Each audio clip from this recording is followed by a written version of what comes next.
Continuamos con nuestro estudio, hermanos. Como para ponernos en contexto, quiero recordar que nos encontramos bajo el tema general, y es el contentamiento cristiano. La última vez que nos encontramos, vimos que Cristo nos enseña lecciones para poder ejercitarnos en el contentamiento. El contentamiento es algo que debemos ir aprendiendo, es algo que debemos ir ejercitando, y Cristo es nuestro mejor maestro para enseñarnos este arte. Así que la última vez vimos 3 lecciones que Cristo enseña al alma para llevar o para que pueda estar satisfecha. La primera de ellas fue la autonegación, y allí entendíamos que negarse a uno mismo es la primera cosa que hace el hombre que quiere ser discípulo de Cristo, y lo hace cuando reconoce su inmerecimiento delante de Dios. Él sabe que no merece nada, que no es nada, y que nada puede hacer sin la gracia del Señor. Así que cuando un hombre reconoce que no es nada, puede llegar a tener contentamiento porque se entrega en los brazos del único que realmente es, y es el Señor Jesucristo. La segunda lección que Cristo nos enseña es que la criatura es vana e infructuosa, son las cosas de este mundo para dar satisfacción. Nada satisface al alma sino solamente Dios. Y por último, la última lección que vimos es la única cosa necesaria. Esta única cosa necesaria, según el Señor Jesucristo, es sentarse a los pies de Jesucristo, glorificarle, añorarle, y Él quitará los afanes y nos dará su bendición. Hoy, mis hermanos, continuaremos con el tema de las lecciones que debemos aprender o que debe aprender un alma que desea estar satisfecha. El contentamiento es una habilidad que debe ser aprendida, es una virtud que debe ser deseada y debe ser pedida en humilde oración. De Cristo y su palabra el creyente aprende que tiene una condición humilde en este mundo.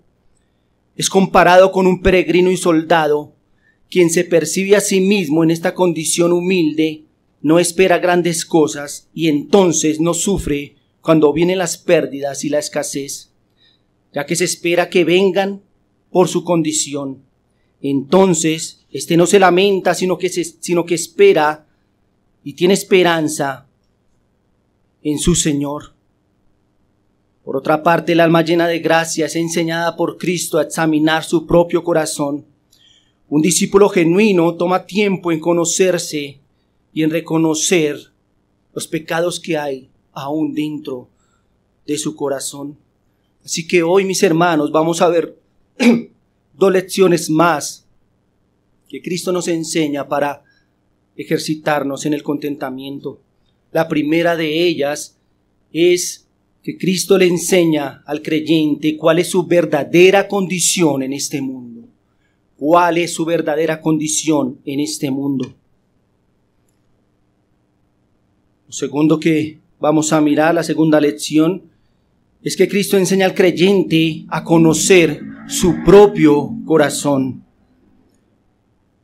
Sabemos que Dios conoce nuestro corazón, por supuesto, pero como creyentes también debemos nosotros conocer nuestro propio corazón. Así que vamos a ir sobre nuestra primera lección,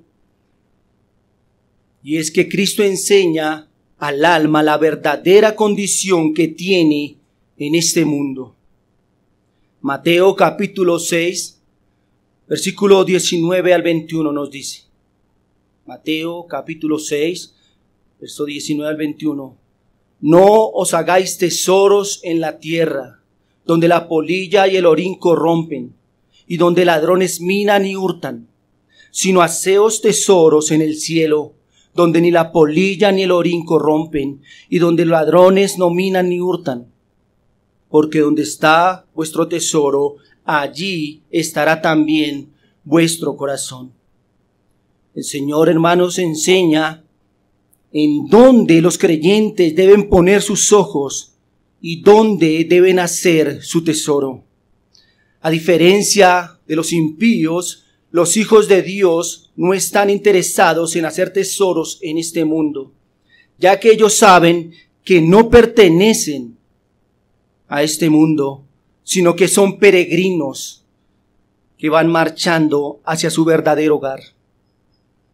Por tanto, su preocupación mayor no radica en lo que logren o posean aquí, sino en aquello que les está preparando o que se les está preparando para su eternidad. Cristo enseña a sus discípulos los términos en los que viven o que deben vivir en este mundo. Mientras viva en este mundo, la condición del creyente es la de peregrino y extranjero y también un soldado de Jesucristo. Hermanos, nosotros debemos entender cuál es nuestra condición en este mundo. Si no entendemos nuestra condición, va a venir aflicción, descontento. ¿Por qué? Porque solamente alguien que tenga sus ojos puestos aquí, en las cosas de este mundo, se la va a pasar pidiendo y deseando lo de este mundo. El creyente no es así. Así que el creyente debe entender cuál es su condición en este mundo. Y Cristo nos enseña que es la de extranjeros, peregrinos. Estamos de paso en este mundo. Este mundo no es la casa permanente del cristiano. Es un lugar de paso que él transita hacia su casa. Además, es un soldado prestando un servicio que pronto llegará a su verdadero hogar. Esa verdad la confirma la Escritura en 1 de Pedro, capítulo 2, versículo 11.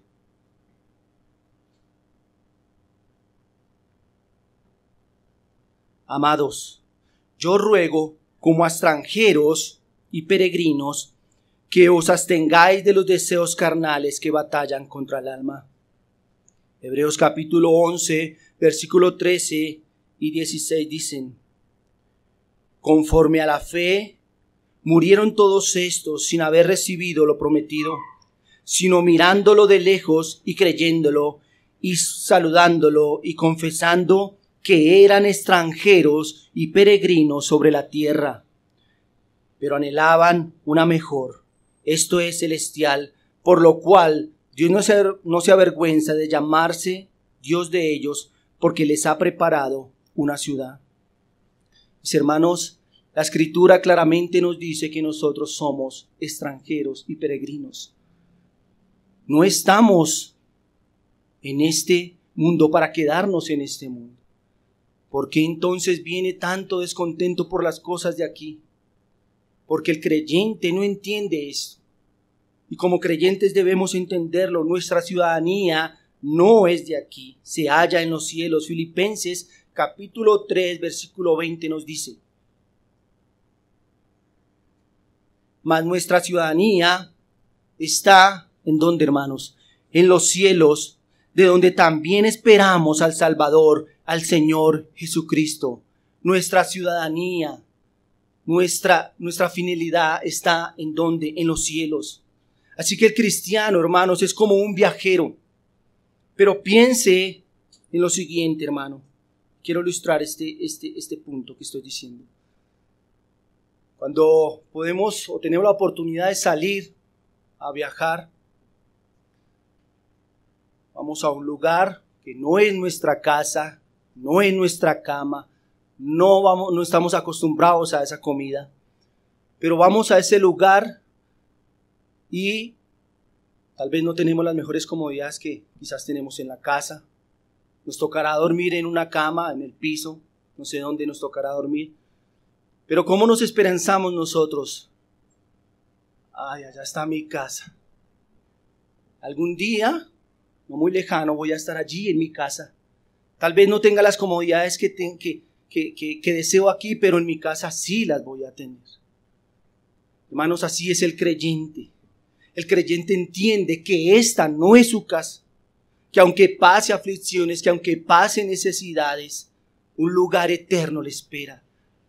Y cuando entiende esto, si pasa necesidad, se esperanza en que algún día va a llegar a su casa, donde no tendrá necesidad absolutamente de nada. El libro de Apocalipsis describe ese futuro glorioso de los hijos de Dios. Apocalipsis 21, versículo 4. Enjugará Dios toda lágrima de los ojos de ellos, y ya no habrá muerte, ni habrá más llanto, ni clamor, ni dolor, porque las primeras cosas pasaron. Hermanos, habrá un futuro glorioso para el creyente. Únicamente, escúcheme bien, para el creyente. Y en eso se esperanza el creyente, en que tiene un lugar donde su Señor lo llevará, donde lo está esperando su Señor. Así que nosotros somos extranjeros y peregrinos. ¿Por qué estar descontentos en este mundo que no nos pertenece ni le pertenecemos a Él, hermanos? Pero también, hermanos, el creyente es comparado con un soldado, y en su condición en este mundo es que nosotros debemos meditar. Segunda Timoteo capítulo 2, versículo 3 y 4 dicen: Tú, pues, sufre penalidades como buen soldado de Jesucristo. Ninguno que milita se enreda en los negocios de la vida a fin de agradar a aquel que lo tomó por soldado. Aquí el apóstol Pablo hace un llamado a Timoteo, y es interesante que este llamado es a sufrir penalidades. Los creyentes estamos llamados a sufrir penalidades como buen soldado de Jesucristo. Los soldados, cuando están en servicio activo, deben estar dispuestos a pasar necesidades, a dormir en incomodidad, a padecer hambre y a padecer en ocasiones dificultades. Un soldado conoce bien su condición y no puede pretender que esté rodeado de grandes beneficios y comodidades. No, pues él sabe cuál es su condición. Un soldado conoce cuál es su condición. Cuando se enfila, él sabe que tiene que pasar necesidades, que tiene que dormir en el monte, que tiene que pasar hambre, él lo sabe. Y porque él conoce su condición, no discute. Él está dispuesto a hacerlo. Sería muy grotesco ver a un soldado llorando todo el tiempo porque no tiene muchas cosas, o porque extraña su casa, o porque sería algo mejor estar allí. Los soldados deben tener la voluntad de soportar toda dificultad e incomodidad posible y estar dispuestos a entrar en cualquier lucha que se les presente. De la misma manera, el cristiano entiende que en esta tierra es un soldado y tiene dos cosas claras: que irá a sufrir, pero que tampoco se debe enredar en los negocios de esta vida. Mi hermano, no se extrañe cuando vengan las penalidades. Es lo que se espera, es lo normal para nuestra condición en este mundo. Somos peregrinos, pero también somos soldados. Y debemos entender, hermanos, que esa es nuestra condición, y por eso vienen las dificultades, viene el dolor, vienen las pruebas. Un soldado no puede decir: qué extraño, ¿por qué me toca acampar aquí? ¿Por qué debo comer esta comida enlatada? ¿Por qué debo dormir en el piso? Su superior le diría: ¿y qué esperas, soldado? Esa es tu condición. Tú eres un soldado. ¿Qué esperas? Esto es normal para nuestra condición. Pero hay algo precioso, hermanos, en este punto, y es la esperanza con la que milita el soldado de Jesucristo. Un soldado natural milita, lucha, pelea, sin tener certeza de cuál será el final. Él no está seguro si su ejército ganará la guerra o no.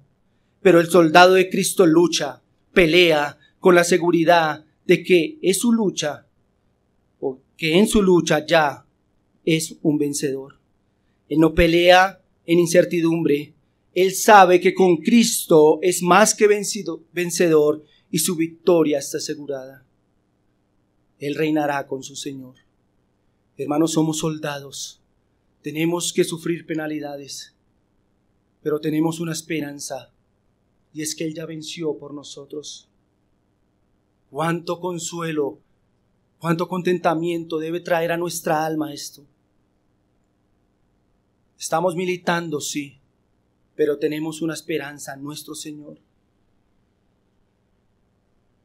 Cuando un peregrino o cuando un soldado recibe más de lo que merece por su condición, si un superior llama a un soldado y le dice: hoy quiero que duermas cómodamente, te invito al batallón y reposarás en una cama cómoda y tendrás una comida caliente. Pregunto, ¿no es esto gracia? ¿No es lo que reciben todos los soldados? Es un privilegio y el soldado lo sabe muy bien.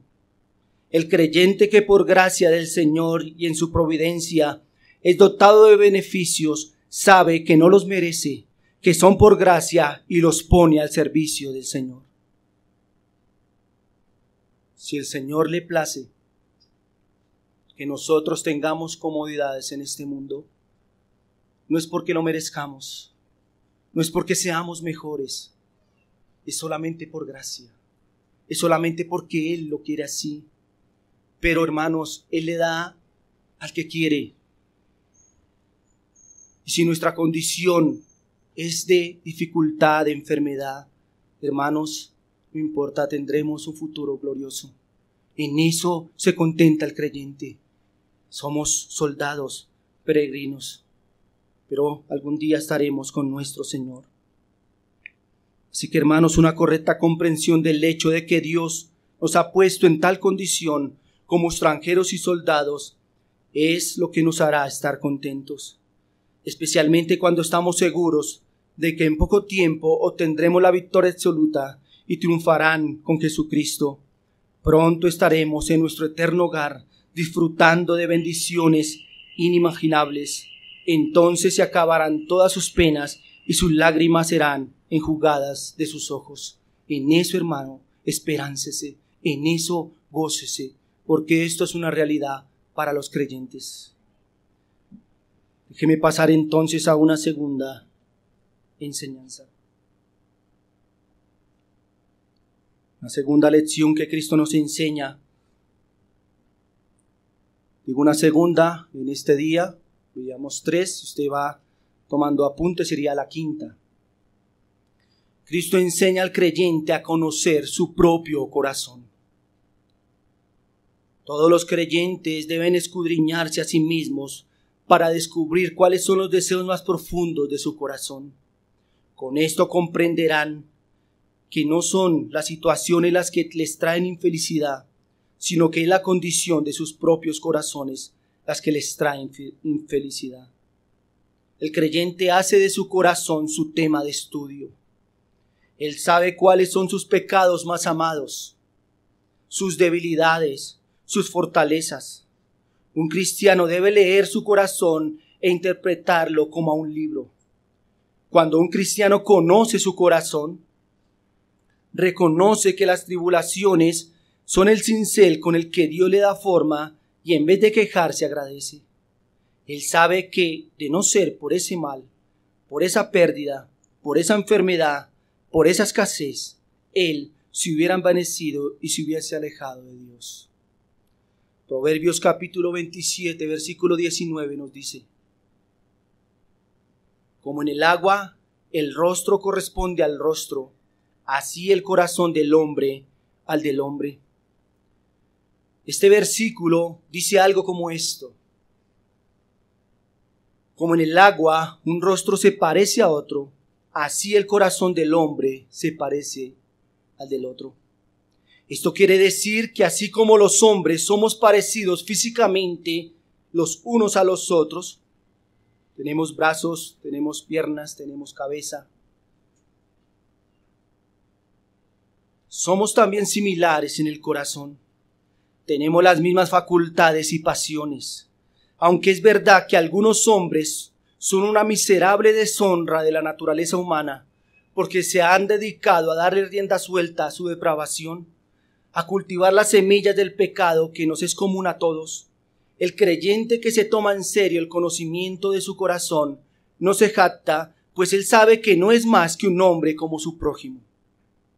El creyente sabe que la gracia de Dios produce en ellos un gran cambio en su corazón al crearlo de nuevo en Cristo Jesús.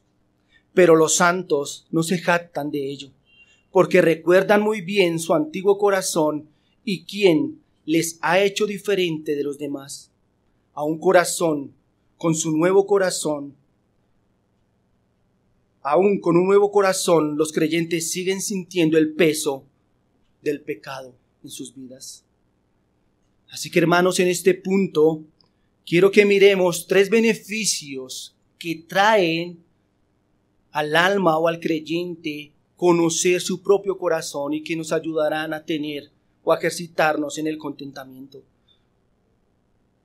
3 beneficios que trae el conocer nuestro corazón.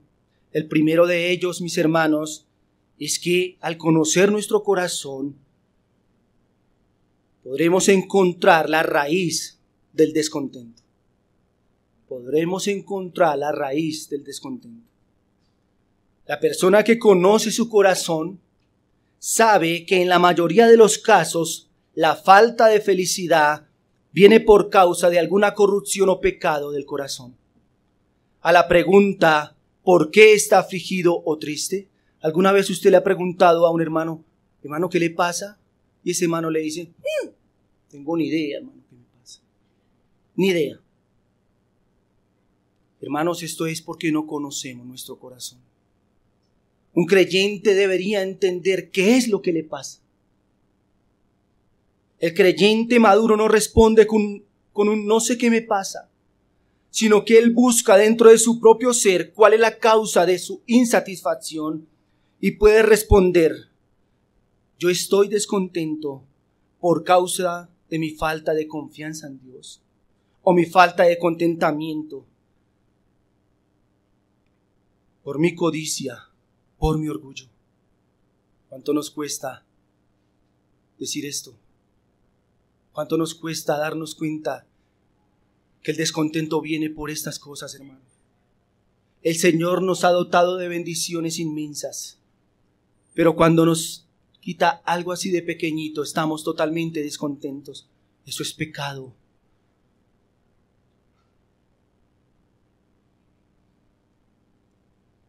Quien no conoce su corazón siempre culpará a otros, a las circunstancias, a la iglesia, a la familia, a los hermanos, al tener, al no tener, menos a él mismo, menos a su propio corazón.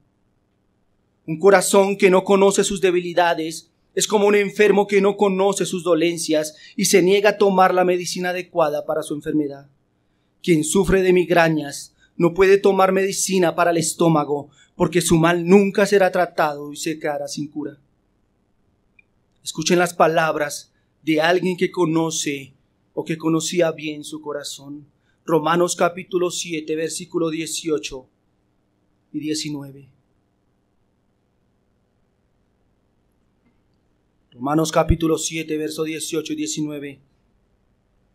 Y yo sé que en mí, esto es en mi carne, no mora el bien.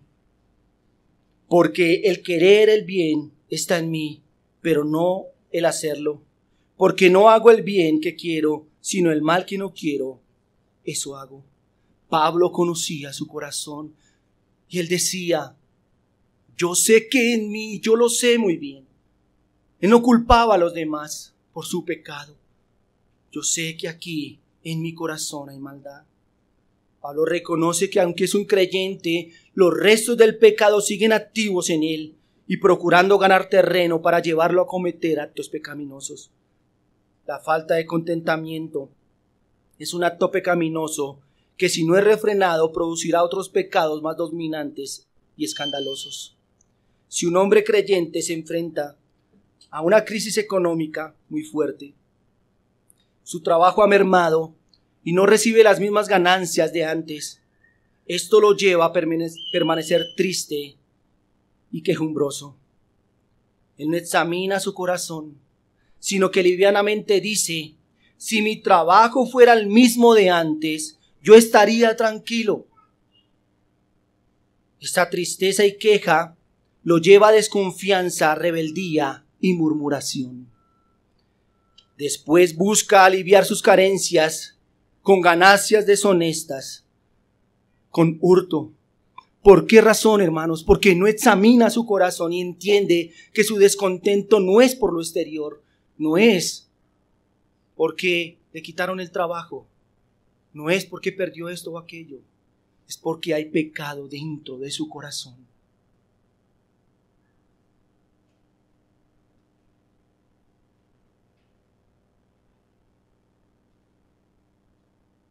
El creyente que se conoce a sí mismo no actúa así. Él puede decir, mi problema no es que mis finanzas han mermado. Mi problema es que no quiero ser puesto en estrecho y quiero seguir disfrutando de buena comida, de paseos, de ropa. Eso es mi problema. No mi corazón. Entonces descubre que la codicia es la verdadera raíz del descontento y entonces procura darle muerte. Solo por la misericordia de Dios un alma puede llegar a descubrir la causa de su insatisfacción y al hacerlo puede empezar a tratar con su propio corazón y no con las circunstancias eternas y así, hermano, se contenta. Nuestro primer beneficio entonces de conocer nuestro corazón es que miraremos cuál es la raíz del descontento. Un segundo beneficio al conocer nuestro corazón es que el creyente podrá saber qué es mejor o qué es lo mejor para su condición. Un hombre piensa que no necesita la aflicción y por eso se incomoda cuando es puesto en estrecho. Pero cuando Dios viene con aflicciones al hombre que ha estudiado su propio corazón, éste reconoce que de no haber sido afligido hubiese caído en pecado. Cuando un hombre enfermo de cáncer sometido a un tratamiento terriblemente doloroso puede pensar que morirá a causa de los dolores que le produce la medicina, sin embargo el médico que le trata, que conoce la enfermedad y conoce el tratamiento, sabe que es lo mejor para su condición. Entonces, hermanos, asimismo el creyente, el cristiano que conoce su propio corazón, no se inquieta a raíz de sus aflicciones. Él sabe muy bien que Dios puede usarlas para su santificación y que su corazón, muchas veces obstinado y rebelde, necesita ser tratado con el dolor o la calamidad. El creyente que no conoce su corazón se estanca. Permítame recurrir de nuevo al Salmo 119, versículo 71, salmo que hemos citado mucho en este púlpito. Bueno me es haber sido humillado para que aprenda tus estatutos. ¿Qué está diciendo el salmista? Bueno me es. Eso es lo que necesito realmente. ¿Necesita la enfermedad? Uy, no, Señor. Sí, tal vez sí. Eso es lo que necesitas. ¿Necesitas el trato en tu corazón? Sí. ¿Necesitas la escasez? Sí. Un creyente que conoce su corazón sabe cuál es la medicina que necesita. No importa, hermanos, cuánto duela. No importa cuánto tiempo pasar allí. El creyente que conoce su corazón entiende que esto le trae beneficios para su alma. El cristiano que en medio de condiciones muy favorables se ha sentido lejos de la gracia, distante del amor de Dios y de su mano santificadora, valora las condiciones de escasez y de dolor, ya que en ellas se siente más amado, cuidado y más santificado. Muchos creyentes en las situaciones precarias conocen más de su Señor y se apegan más de su mano. Por eso no procuran deshacerse con rapidez de los momentos difíciles. ¿Y por qué? Porque ellos conocen su corazón y saben lo que es mejor para ellos. Señor, no me quites esta aflicción. No lo hagas, porque si me la quitas me alejo de ti. El creyente conoce su condición y conoce cuál es su medicina. Un comentarista bíblico dijo: el que se humilla bajo la mano correctora del Todopoderoso, pronto descubre que sus sufrimientos redundan en bendiciones, pues le conducen a reconocer sus propios errores y a engrandecer la misericordia divina. Dichoso el creyente al que Dios otorga el beneficio de adquirir sabiduría mediante la experiencia de tener que admitir sus propias equivocaciones, siendo conducido por medio de ello al abandono de los caminos del mundo y a un mayor apego a la palabra de Dios. Pablo reconoce lo que era mejor para su condición. El apóstol no habla como un creyente descuidado con el asunto del corazón. Quiero que vaya a 2 Corintios capítulo 12, versículos 7 y 8. Para que la grandeza de las revelaciones no me exaltase desmedidamente, me fue dado un aguijón en mi carne, un mensajero de Satanás que me abofetee, para que no me enaltezca sobremanera, respecto a lo cual 3 veces he rogado al Señor que lo quite de mí. Aquí vemos entonces, hermanos, a un apóstol reconociendo que eso era lo que él necesitaba. Sí, él le dice al Señor 3 veces que se lo quitara. El Señor le dice: bástate mi gracia. Pero Pablo conoce y dice aquí: esto me fue dado. ¿Para qué? Para que mi corazón no se enaltezca. ¿Qué beneficio es para el alma esto? ¿Qué importa entonces las aflicciones? ¿Por qué estar descontentos si eso trae beneficio para nuestra alma? Las aflicciones deben conducir al creyente a abandonar sus pecados y a aferrarse con más fuerza al Señor y sus cosas. Escúcheme bien esto: si la aflicción no produce esto en usted, es porque tal vez no conoce su corazón. Con esto entonces en mente, hermanos, pasemos a nuestro tercer beneficio.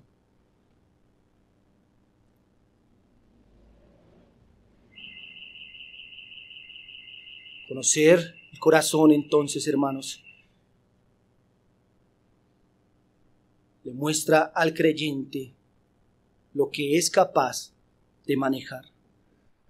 El tercer beneficio es que le muestra, o el creyente entiende, que es capaz de manejar.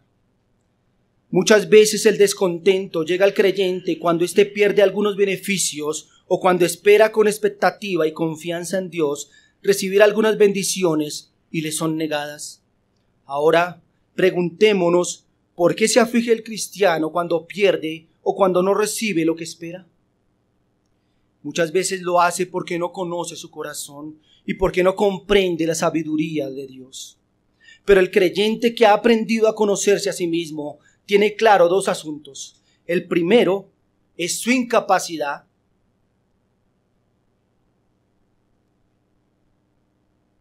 Cuando comprende su incapacidad, sabe que si pierde, simplemente es Dios que le está negando las cosas por la única razón, y es porque no sabe manejar, no sabe administrar estas cosas.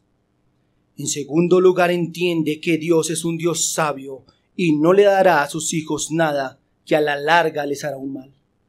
Dios es un Dios sabio y maravilloso. Esta alma no sufre de manera irremediable por lo que ha perdido. Está tranquila y reposada diciendo: estoy en cierta medida convencido de que no fui capaz de manejar tal bendición y por esta razón me fue quitada. Es más, el creyente que se conoce a sí mismo puede agradecer cuando pierde, porque él sabe que Dios, que es sabio, le está guardando. Piense, hermanos, hay algunos niños que desean manejar las herramientas de sus padres, pero los padres son lo suficientemente sabios para no darle a un niño una herramienta, un serrucho, una pulidora, un hacha. ¿Por qué? Porque ella no tiene, o porque los niños no tienen la sabiduría ni la capacidad. Yo nunca le daría a mi hija Mariana una pulidora. Ella me dice: papá, yo ya la sé manejar. Yo sé que no la sabe manejar. Y como yo sé que no la sabe manejar, pues yo no se la voy a dar, sería imprudente en hacerlo. Así son los cristianos algunas veces. Muestran gran necedad cuando piden al Señor cosas que ellos no pueden manejar y que si Dios se las diera, éstas serían para su propio mal. Cuánta más sabiduría hay en Dios cuando le niega a sus hijos algunas cosas que ellos no saben manejar. Si los hijos de Dios conocen sus propios corazones, no se quejan por lo que no tienen, sino que se gozan porque saben que son privados de aquello que no saben manejar. Si los padres humanos, siendo malos, poseen sabiduría para dar a sus hijos solo aquello que les hace bien, cuánta más sabiduría tiene el Padre Celestial para negar a sus hijos aquello que no les traerá ningún bien espiritual, sino que por el contrario les alejará de sus brazos. Mateo capítulo 7, versículo 9 y 11 dice: ¿Qué hombre hay de vosotros que si su hijo le pide pan le dará una piedra? ¿O si le pide pescado le dará una serpiente? Pues si vosotros, siendo malos, sabéis dar buenas dádivas a vuestros hijos, ¿cuánto más vuestro Padre que está en los cielos dará buenas cosas a los que le pidan? Yo puedo ver en este texto que Dios siempre, hermanos, da buenas cosas. Cuando un creyente se queja por lo que no posee, es porque no conoce su corazón. No conoce que esto, hermano, lo alejaría de Dios. Algunos creyentes que conocen su corazón dicen: la verdad es que el Señor sabía lo que era más conveniente para mí. Y yo sabía que mi corazón era tal que me convenía esa condición. Me convenía una condición más pobre que una rica. Así que ciertamente diríamos, si conociéramos nuestro propio corazón, esta condición que hoy estamos viviendo es la que necesitamos nosotros, porque es la que nos mantiene cerca de nuestro buen Señor. Si el Señor te ha dado poco, administra ese poco. Pídele sabiduría al Señor para hacerlo. No le pidas más. Quizás no tiene la capacidad para administrarlo.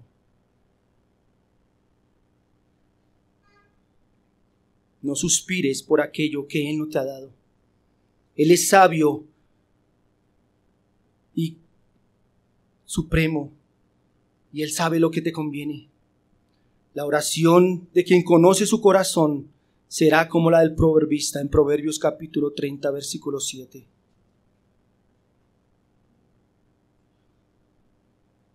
Dos cosas te he demandado. No me las niegues antes que muera. Vanidad y palabra mentirosa aparta de mí. Y no me des pobreza ni riquezas. Manténme del pan necesario. No sea que me sacie y te niegue. Tremendo. ¿Cuántos hacen esto, hermanos? El Señor les da, los sacia y niegan al Señor. No sea que me sacie y te niegue y diga: ¿quién es Jehová? O siendo pobre, hurte y blasfeme el nombre de mi Dios. Solo alguien que con sinceridad se ha dado a conocer o ha dado en la tarea de conocer su corazón puede orar de esta manera: Señor, manténme con el pan necesario. Solo quien conoce su corazón descubre que la raíz de la infelicidad y la inquietud del alma es su propio pecado, no las circunstancias externas, no la iglesia, no el Señor, es su propio corazón. Quien se conoce a sí mismo sabe muy bien lo que es más beneficioso para su alma. Aquel que conoce su corazón descubre cuáles son sus debilidades y fortalezas. Y allí, hermano, allí cuando descubre eso, comienza a trabajar en eso. Permítame terminar algunas aplicaciones.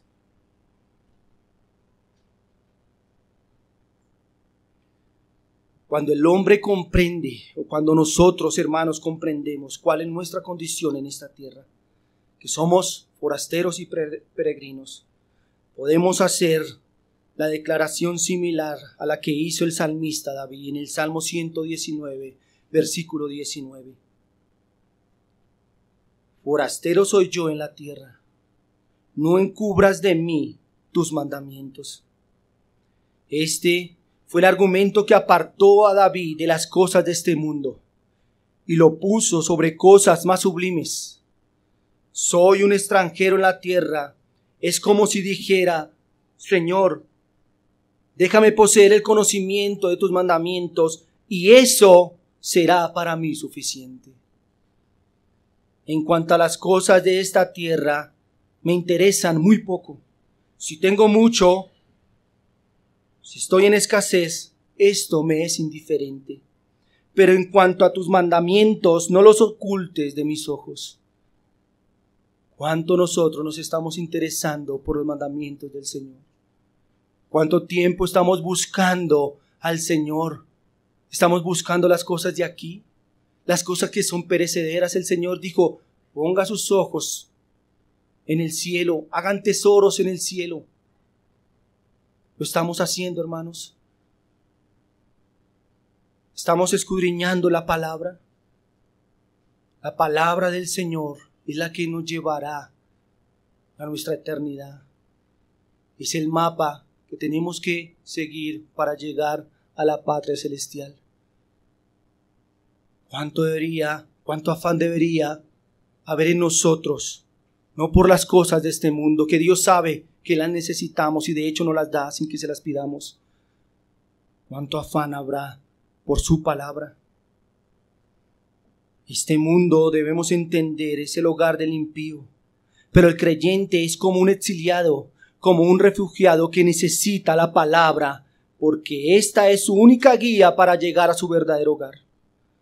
La palabra de Dios es preciosa para el creyente, porque le recuerda su casa y le muestra el camino para llegar a su Señor. A un corazón tocado por la gracia le desespera ser alejado de la palabra del Señor. Eso es lo que debe traer descontento, no poder escuchar la palabra de Dios, no poder estar atento a las Escrituras. Eso es lo que debe traer a nosotros descontento, no las cosas de aquí. Podemos soportar todos los males mientras la palabra siga siendo aplicada por el Espíritu Santo en nuestras vidas. Pero si somos alejados de la palabra, eso, hermanos, sí es un grave problema. Si el Señor quisiera quitar la palabra de nosotros, allí se habría lloro, descontento, aflicción. Pero el Señor ha querido bendecirnos con su palabra. ¡Qué bueno es Dios!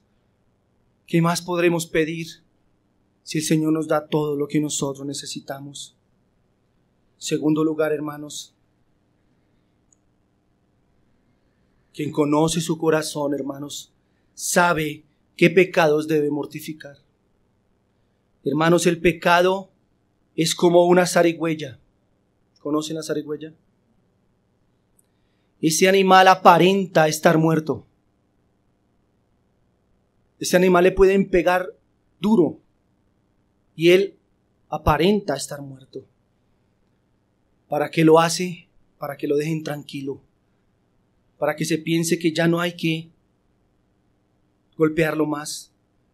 El pecado, hermanos, tiene la capacidad de una rana que se llama la tanatosis.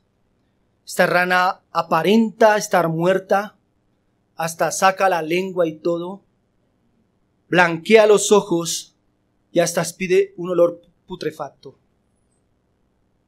Pero cuando se descuida, lanza y ataca. Así, hermanos, es el pecado, y tú y yo tenemos que saber eso. El pecado no está aún muerto en nuestras vidas, y el pecado seguirá atacando nuestros corazones. ¿Cuántas lágrimas han venido cuando confiadamente actuamos sin detectar el pecado? John Owen dijo: cuando el pecado nos deje en paz, nosotros podemos dejarlo en paz. Y pregunto, ¿cuándo será esto? No en esta vida, mis hermanos. De ninguna manera. Aquel que diga, yo ya no lucho contra el pecado, yo ya estoy listo, soy fuerte espiritualmente. Ay, hermano, hoy te digo, te estás engañando. El pecado está allí como esa zarigüeya dormido y tiene que ser atacado. No podemos dejarlo en paz. Por tanto, no se descuide, sino vigile su corazón. Conozca sus pecados más amados, los solapados, los dormidos, los que aparentan estar muertos, y combátalos. Ore eficazmente por estas debilidades. Luche porque estén siempre debajo de usted.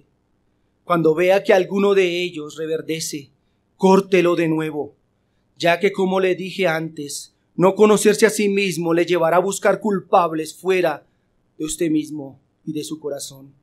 Cuando los culpables de la falta de felicidad, y se lo repito, son su propio corazón. Tercero, déjame decirte, hermanos, que un hombre que desea con avidez aferrarse a más de lo que es capaz de administrar, seguramente se arruinará a sí mismo. Muchas veces el Señor le ha mostrado a usted su incapacidad para administrar. Piense, por ejemplo, en sus finanzas. El Señor le ha suplido todas sus necesidades, le ha dado recursos, le ha permitido tener en abundancia. Y pregunto en esta mañana, ¿qué ha pasado con usted? ¿Acaso no se ha alejado de Él? ¿Acaso ya no tiene tiempo para buscarlo a Él en oración? Ya no le vemos con esa misma negación de antes. Ya no busca al Señor, ya no tiene comunión. Está ocupado disfrutando de las bendiciones que Dios le ha dado.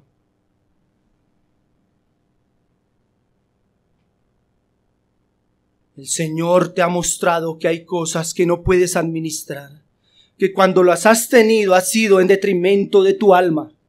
Sin embargo, quizás sigue obstinado en obtener aquello que es mal para tu alma.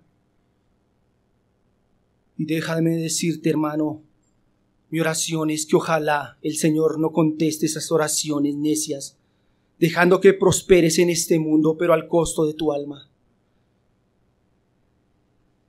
No, hermano, no sigas obstinado en pedir lo que no puedes administrar.